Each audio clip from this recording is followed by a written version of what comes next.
This is a quick and easy fix to active speakers' white noise problem, that are connected to TV, without paying anything or next to nothing.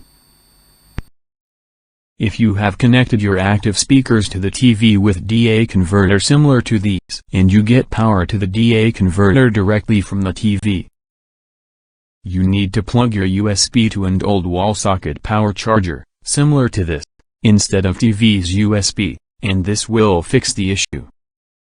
And the white noise disappears.